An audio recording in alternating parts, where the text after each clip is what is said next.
என்னடா சந்துரு, நான் சொன்னதை பற்றி உன் பையன்கிட்ட பேசுனியா? என்னடா யோசிக்கிற? அவங்கள மாதிரியான சர்வீஸ் அண்ட் அப்ரோச்சை நீ பார்த்துருக்கவே முடியாது. Trustable, friendly, highly professional.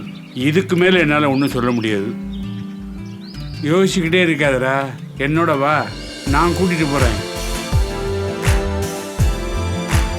எல்லா பேஷண்ட்ஸுக்கும் பர்சனல் கேர் தராங்க. 30 years of proven medical records, all eye care treatment under one roof. அதான் ஆர்கே ஐ சென்டரோட speciality.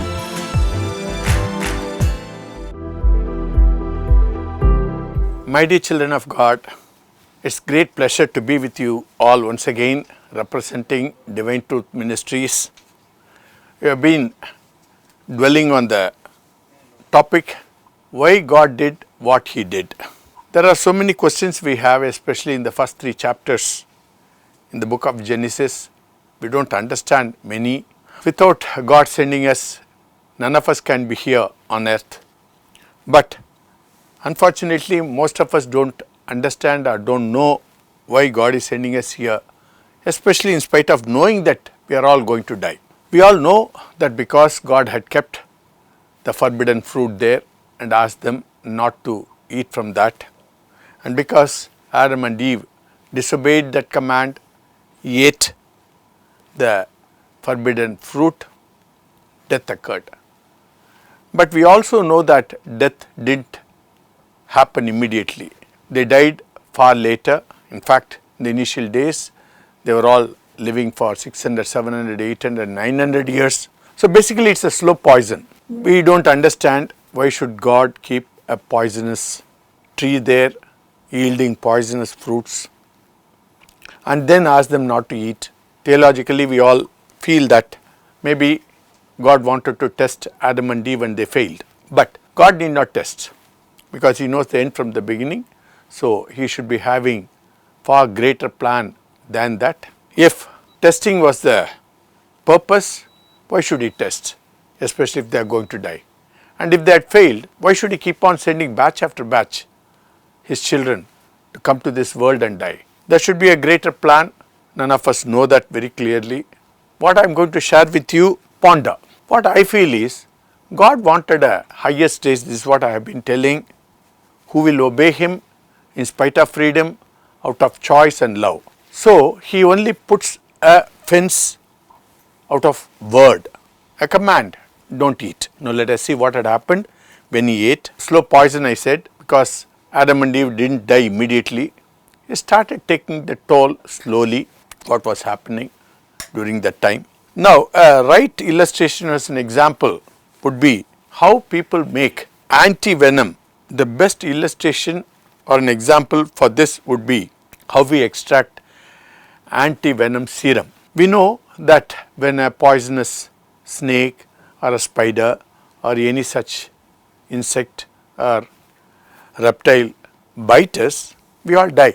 But at the right time, if we reach hospitals, they give anti-venom serum depending on which poisonous snake bit us, cobra, crate, things like that, and we are saved.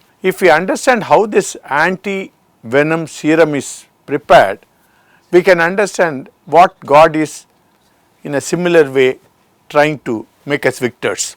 Basically, God wants us to be made victors. In anti-venom serum, they take the poison of cobra or any such reptile, poisonous snake, and they inject it into goats and cows. This poison will start acting on that animal, but it will be a metered dose. So these animals, the blood in the animal will start fighting against this venom, and they will produce antibodies. Those antibodies can resist and fight against these poisonous cells. Not all can fight, many may die. Some antibodies can withstand and can be trained or would be made capable of fighting against this. In a centrifuge, they will separate it out and store it in deep freezers, and that is what is given to us when such snakes bite us. These antibodies have been trained to fight against the poisonous cells or poison and overcome them. Similarly, God is expecting us to overcome. So, He has also given us a poison, slow poison, which will start pulling us. We see in Genesis 4th chapter 6 and 7, God telling to Cain, sin will try to pull you down, but you must overcome it. So, He is looking for overcomers. Very few will overcome, many may fail. Even in the process of making antivenom, not all the cells are going to, antibodies are going to become overcomers useful. Many can get lost, but some can be used.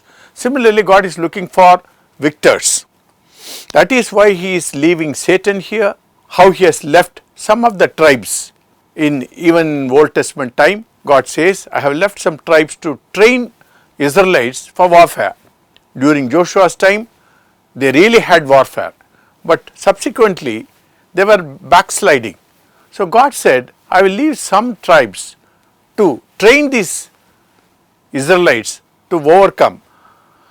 Let us see where it is written. It is written in book of Judges, 3rd chapter. It goes like this. These are the nations the Lord left to test all those Israelites who had not experienced any of the wars in Canaan. He did this only to teach warfare to the descendants of the Israelites who had not had previous battle experience.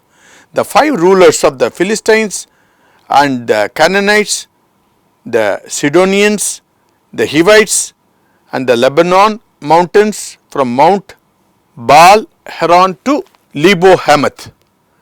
They were left to test the Israelites to see whether they would obey the Lord's commandments which He had given to their forefathers through Moses. My dear children of God, God has a greater plan in trying to make us victors, which means He has to subject us to some poisonous thing, and He is expecting us to overcome. Even in the book of Judges in the 7th chapter, in Gideon we see God picks up Gideon who is so weak. He says, you are going to fight it out. And when he calls, there are 32,000 soldiers will line up behind Gideon. God will tell, there are too many. Those who are scared, ask them to go back. Almost 22,000 will go back, leaving only 10,000 to fight with Gideon. And again God will say, even this number is large. So ask them to go to a river, I will separate them for you. So there He will ask them to drink water, and those who have taken water and lapped like a dog, He said, you separate them out. They are the people whom I am going to select for going into this war. And that number will be 300. Where is 32,000? And finally, where is 300? So God is in His process trying to subject us to various tests and trials. He truly wants victors. We have seen in the last few weeks in the episodes how God has been subjecting us into various tests and trials through Satan, through our own flesh, world. So many things He wants us to overcome. And in the book of Revelation, we have been seeing in the book of chapter 2:7, 2:17, 3:5, 3:12, 3:21, in all these verses, God will be telling, if you are a victor, I will give you this. In the classic will be 3:21, as I overcame and sat in my Father's throne, those who overcome, I will make them to sit in my throne. So if we have to be a overcomer, we must be subjected to some fight. Even in last week we said we are being trained like a football coach training his players. Batch after batch he is sending. Satan and his team is playing against us, and we are supposed to improvise our skill and fight against all the odds and become fit weapon in our Creator's hand for a purpose which we do not know yet. Rule over. He says, you will be the co-ruler with my Son Christ. As I overcame and sat in my Father's throne, those who overcome, I will make them to sit in my throne. We are all being groomed to be co-rulers with Christ, and we are born to be rulers, but not all are going to become rulers, as how we see even in this anti-venom serum preparation. Not all cells are going to become overcoming cells or antibodies. Many will die, only few will overcome and be a great benefit for the purpose for which it is being created. Similarly, God has a plan in bringing us into this world and training us and allowing Satan to tempt us, and this poison of what we got it from the fruit of the forbidden tree, that also will pull us down, but he says you overcome it. And not all of us are going to overcome. What is overcoming? Overcoming sin. First we should know why we are here, and next thing we should know what is sin. As we go on, we will see in the coming weeks, each section by section, what is God's plan. And not all are going to become victors, and not many are going to enter into heaven. That also God tells in the book, in the Gospel, Matthew 7th chapter, verses 13 and 14, the narrow and wide gates. Enter through the narrow gate, for wide is the gate and broad is the road that leads to destruction, and many enter through it. But small is the gate and narrow is the road that leads to life, and only a few find it. My dear children of God, in this process, many can get lost, but we should be very careful. We should be victors and overcome all these things and be available for his service as a co-ruler. And if you want to see other episodes of this program, you can always visit Narendranath in the YouTube or the website www.divinetruth.asia. Again, we will meet next week. Thank you. Appointment வாங்கிட்டல? வாங்கிட்டேன்க்கா. Hey, why are you getting nervous? Last month Priya குட்டியோட அங்க தான் visit பண்ணேனா. எக்கனாமிக்கல்டா.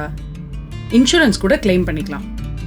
Premature babiesல இருந்து old age people வரைக்கும் visit பண்ற ஒரு இடம்.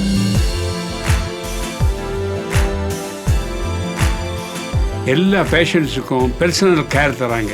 30 years of proven medical records. RK eye centre T நகரில் இருக்கிறதுனால accessible to all places. Youngsters, you guys must take the right decision at the right time with the right people.